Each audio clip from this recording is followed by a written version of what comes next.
Dear students, welcome back to another video lecture on the course Signals and Systems with course code 18EC45.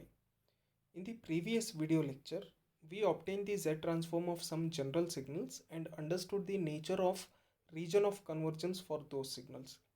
And lastly, we listed the properties of region of convergence. In today's video lecture, we'll be studying the properties of Z transform.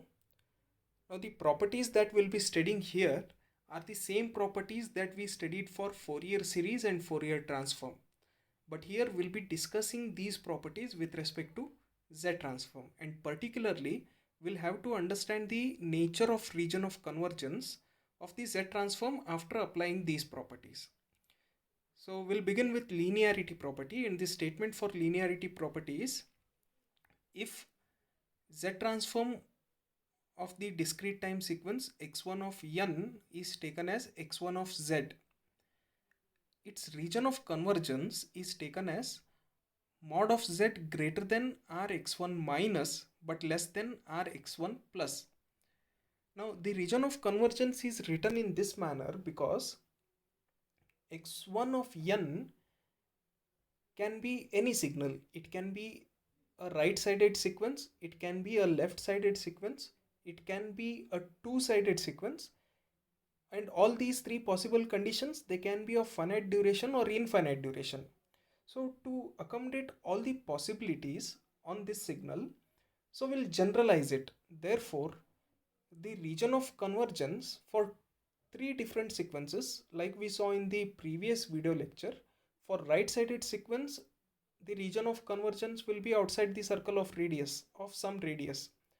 For left-sided sequence, region of convergence will be inside, and for two-sided sequence, region of convergence will be between two circles. So to accommodate all different possible cases for the signal, region of convergence has also been generalized. So depending on the nature of x1 of n, region of convergence will be taken to it. And if x2 of z is the z transform of the second sequence x2 of n, and its region of convergence is defined as mod of z greater than rx2 minus but less than rx2 plus, then according to superposition and homogeneity for linearity, the z transform of the composite signal ax1 of n plus a2 x2 of n can be written as a1 x1 of z plus a2 x2 of z. And the region of convergence for this superimposed z transform will be intersection of the region of convergence for both the sequences. To prove this, we'll write the z transform for the composite sequence. Z transform of a1 x1 of n plus a2 x2 of n. We'll use this composite signal in place of x of n in the z transform. Therefore, summation n minus infinity to plus infinity a1 x1 of n plus a2 x2 of n z to the power minus n. Dividing summation between both the terms and taking the constants which are a1 and a2 outside the summation, we can express both the summations in the standard definition of the z transform. Therefore, we can rewrite it as a1 x1 of z, which is the z transform of the sequence x1 of n, plus a2 x2 of z, which is the z transform of the second sequence x2 of n. And the region of convergence for this z transform, superimposed z transform, will be intersection between the region of convergence of both the sequences, that is rx1 minus mod of z greater than rx1 minus but less than rx1 plus, intersection with mod of z greater than rx2 minus but less than rx2 plus. And the second property we'll be going through is time shift property, or it is also referred to as translation. And the statement is if x of z is the z transform of the sequence x of n with region of convergence mod of z greater than rx minus but less than rx plus, then if we shift the time domain sequence, to n naught, then its z transform will be x of z multiplied by z to the power minus n naught, where n naught represents the shift in the time domain signal. So time shifted time domain signal will be represented by x of n minus n naught. Its z transform, time shifted signals z transform will be z to the power minus n naught, where n naught corresponds to the time shift multiplied by the z transform for the sequence x of z. And the region of convergence for this time shifted sequences z transform will be similar to the z transform region of convergence of the original signal. So mod of z will be greater than Rx minus but less than Rx plus. To prove this, we'll write the z transform for the time shifted sequence. Summation n equals to minus infinity to plus infinity x of n minus n naught of z to the power minus n. Now in this summation, we'll put n minus n naught equals to m, and rearranging the terms, now the summation limits will be over m. Summation m equals to minus infinity to plus infinity x of m z to the power minus of m plus n naught.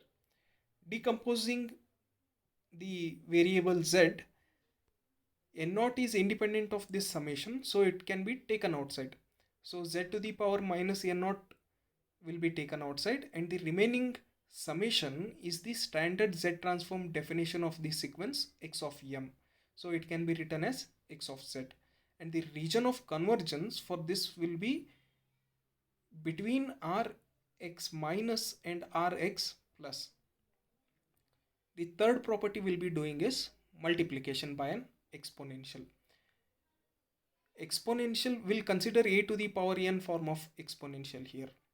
And the statement for this multiplication by an exponential property is, if x of z is the z transform of the sequence x of n, where the region of convergence is defined as mod of z greater than Rx minus but less than Rx plus, if we multiply an exponential signal a to the power n to a discrete time sequence x of n, then its z transform will be x of z itself.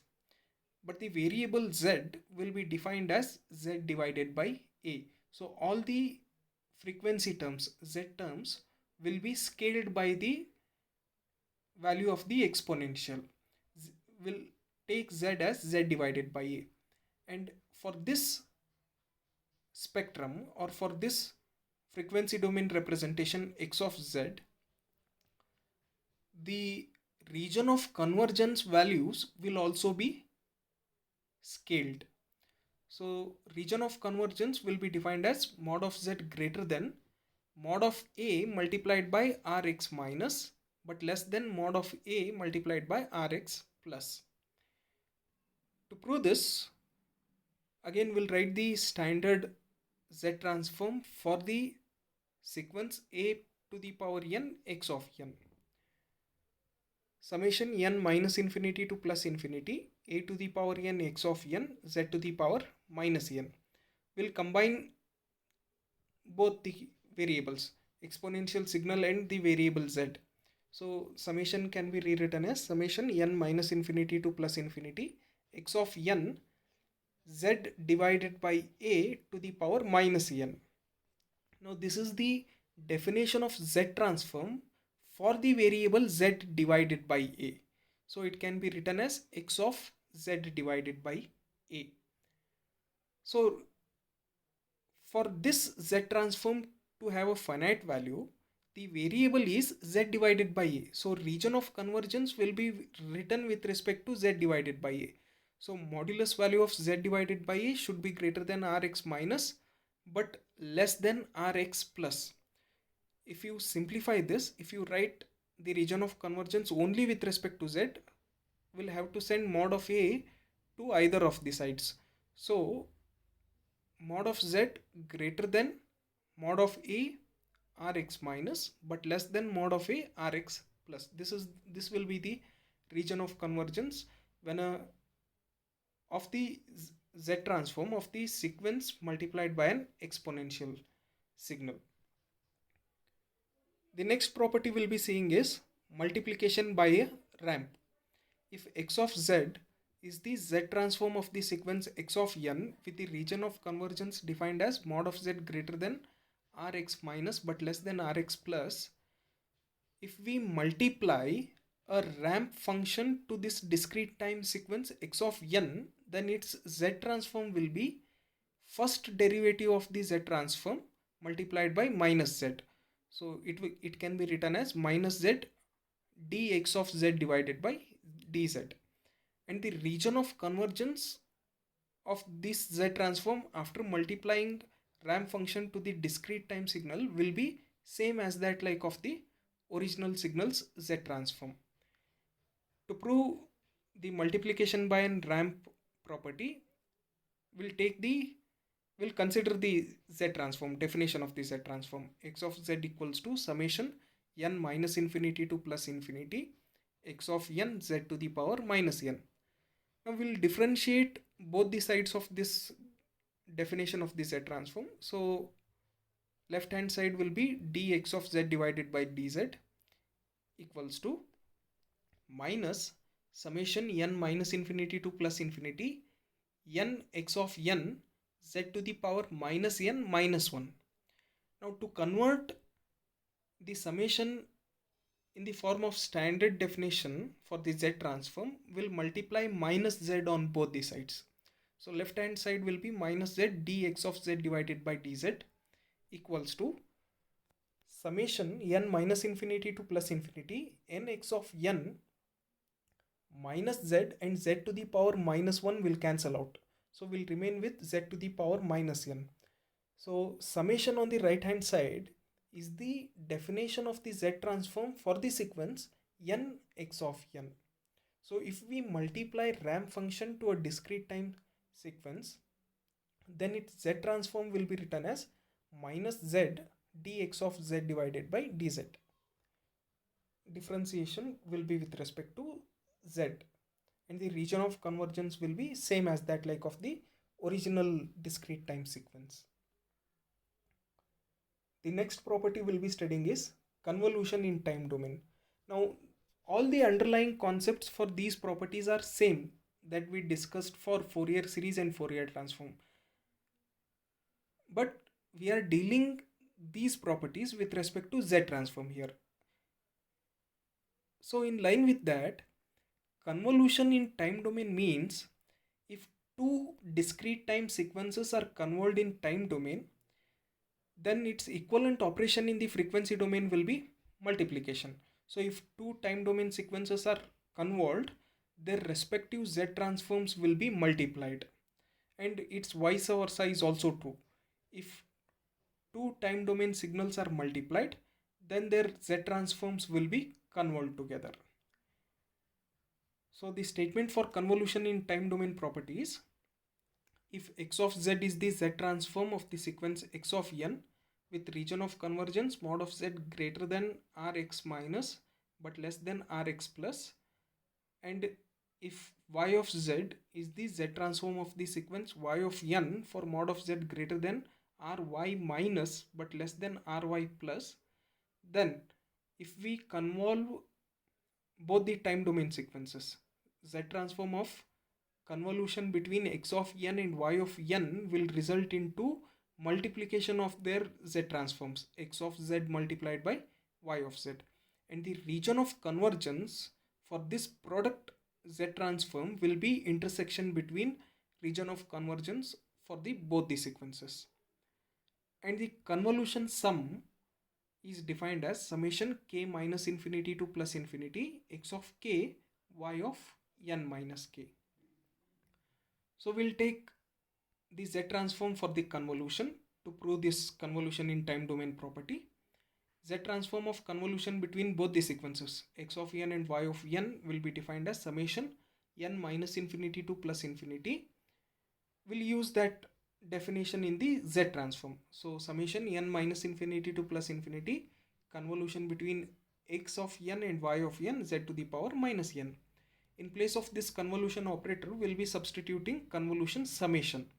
So summation n minus infinity to plus infinity, this summation is due to the definition of z transform. Second summation, k minus infinity to plus infinity. This is the summation due to convolution sum expression. X of k, y of n minus k, z to the power minus n. We'll substitute n minus k as m. Substituting this value and rearranging the terms and interchanging the order of both the summations, the expression can be rewritten as summation k minus infinity to plus infinity x of k z to the power minus k multiplied by summation m minus infinity to plus infinity y of m z to the power minus m. Both these summations are in the standard form of Z transform. So the first summation will be the Z transform of the sequence x of k, and second summation will be the Z transform of the sequence y of m. So they can be written as x of z multiplied by y of z, and the region of convergence will be intersection between the region of convergence of both the sequences. The next property we'll be looking at is time reversal property. If x of z is the Z transform of the sequence x of n, where z belongs to Rx, then if we time reverse it, if we reverse the signal, if we take the reflection of the signal and the reflection will be represented by x of minus n, then its Z transform will be x of 1 divided by z. Now the variable will be 1 divided by z, where z belongs to 1 divided by Rx, the region of convergence. To prove this, we'll consider the statement and apply Z transform to it. Z transform of the reflection x of minus n will be equals to summation n minus infinity to plus infinity x of minus n z to the power minus n, and we'll put minus n as L. So the summation will be rewritten as summation L equals to plus infinity to minus infinity x of L z to the power plus L.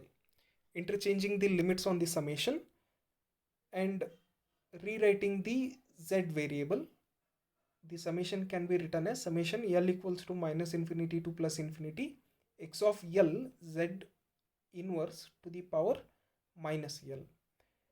This is the definition of Z transform for the sequence x of L for the variable Z inverse. So Z transform will be written as x of Z inverse or x of 1 divided by Z. The next property we'll be looking at is convolution in Z domain.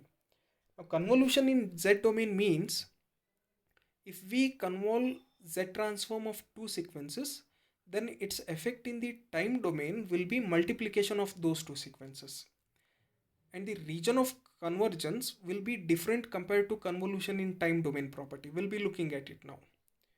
If x of z is the Z transform of the sequence x of n with region of convergence mod of z greater than Rx minus but less than Rx plus, and if y of z is the Z transform of another sequence y of n whose region of convergence is defined as mod of z greater than Rxy Ry minus but less than Ry plus, then if we multiply these two time domain sequences, then its Z transform will be defined as 1 divided by 2 pi j closed integral over c1 x of v y of z divided by v multiplied by v inverse integration with respect to variable v, where the closed integral over c1 is the complex contour integral, and c1 is a closed contour in the intersection of the region of convergence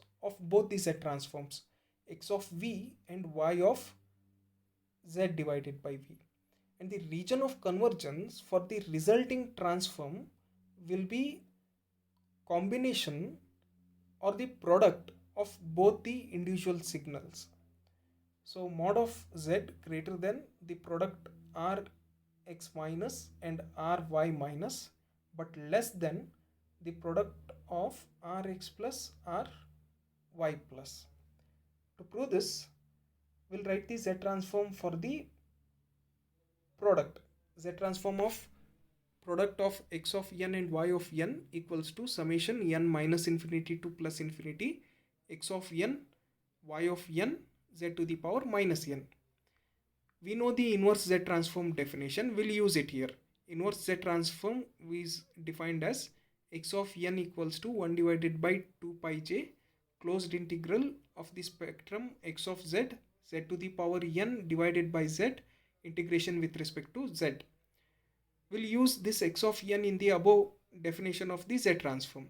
So it will be summation n minus infinity to plus infinity 1 divided by 2 pi j closed integral x of v, v to the power n divided by v, integration with respect to v, y of n, z to the power minus n. Interchanging the order of integration and summation, it will be rewritten as 1 divided by 2 pi j closed integral x of v divided by v, integration with respect to v, and the remaining terms will be combined within the summation. Summation minus infinity to plus infinity y of n, v to the power n, z to the power minus n. In the next step, we'll combine v to the power n and z to the power minus n and take minus n common as the power. So it will be z divided by v to the power minus n. Now this summation is the standard Z transform for the signal y of n for the variable z divided by v. Therefore, using that, the integral can be rewritten as 1 divided by 2 pi j closed integral over c1 x of v y of z divided by v, v inverse, integration with respect to v. Now here, if C1 is the unit circle, we can write above equation in different forms so that it looks more like the convolution. Now this integral might not look like the convolution integral. So to rearrange that, to make that happen, we'll consider v as e to the power j theta and z as e to the power j omega. If v is equal to e to the power j theta, then taking derivative of it, dv will be equals to j e to the power j theta d theta. Using these results in the above integral, or the above integral can be rewritten as 1 divided by 2 pi j closed integral x of e to the power j theta, y of e to the power j of omega minus theta, e to the power minus j theta, j e to the power j theta, integration with respect to theta. Now simplifying this, j in the numerator and denominator will cancel and exponential terms will cancel out. Therefore, will remain with 1 divided by 2 pi integration minus pi to pi x of e to the power j theta, y of e to the power j of omega minus theta, integration with respect to theta. Now denoting, or we'll just substitute the alternate representation for this. X of e to the power j theta will be denoted by x of theta and y of e to the power j omega minus theta will be denoted as y of omega minus theta. If we substitute these, then the above integral will look like an convolution integral. Therefore, multiplication of two time domain signals will result into convolution between their Z transforms, which is defined as 1 divided by 2 pi integration minus pi to pi x of theta y of omega minus theta d theta. The next property we'll be going through is initial value theorem. If x of n is a causal sequence with Z transform x of z, then the initial value, the first value on the sequence, can be taken as the limiting function over the Z transform, where z tends to infinity. So x of 0 will be limit z tends to infinity x of z, where x of z is the Z transform of the sequence, Z transform of the causal sequence x of n. Now to prove this initial value theorem, we'll consider the definition of Z transform. Now if x of n is a causal sequence, then that sequence will be existing from 0 to infinity only. Therefore, the lower limit in the summation will be made to 0 because the sequence is causal. So x of z equals to summation n equals to 0 to infinity x of n z to the power minus n. From this summation, we'll use the first iteration, that is, we'll substitute n equals to 0 in x of n as well as z to the power minus n. For n equals to 0, x of n will be x of 0 and z to the power 0 will be 1. And all the other iterations will be combined as the summation. So summation's lower limit will be 1 this time because 0 has been separated out. Summation n equals to 1 to infinity x of n z to the power minus n. Now we'll take the limit for z tends to infinity on both the sides. So the left hand side will be limit x of z for z tends to infinity equals to x of 0 plus 0. Because if z tends to infinity, the terms inside the summation will be 0. So the entire summation will become 0.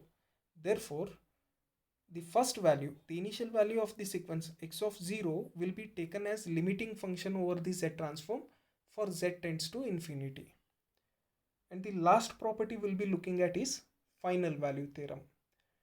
If x of z is the z transform of the sequence x of n and the poles of the z transform are all inside the unit circle, then the final value of x of n as n tends to infinity will be again the limiting function on the z transform as z tends to 1 this time.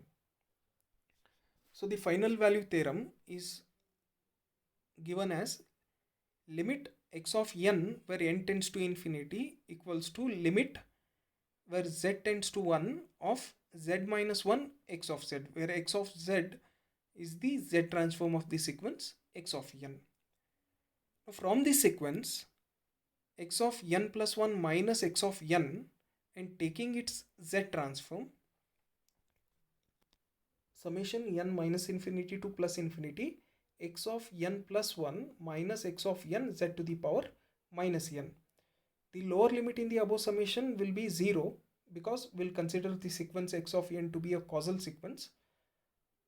And applying the limit, so the right hand side will be limit n tends to infinity summation k equals to 0 to n x of k plus 1 minus x of k z to the power minus k. Dividing summation between both the terms, we can rewrite it as limit n tends to infinity summation k equals to 0 to n x of k plus 1 z to the power minus k minus summation k equals to 0 to n x of k z to the power minus k. Expanding both these summations and combining the like powers of z, it can be rewritten as limit n tends to infinity minus x of 0 for k equals to 0 on both the summations. For k equals to 1, it will be x of 1, 1 minus z inverse plus x of 2, z inverse minus z to the power minus 2 for k equals to 2 and so on. For k equals to n, it can be written as x of n plus 1 multiplied by z to the power minus n. Now taking the limit function as z tends to 1 on both the sides, we can rewrite it as the left hand side will become limit z tends to 1 z transform of x of n plus 1 minus x of n will be equals to limit function as n tends to infinity minus x of 0 plus x of n plus 1, because all the other terms as z tends to 1 will be taken out.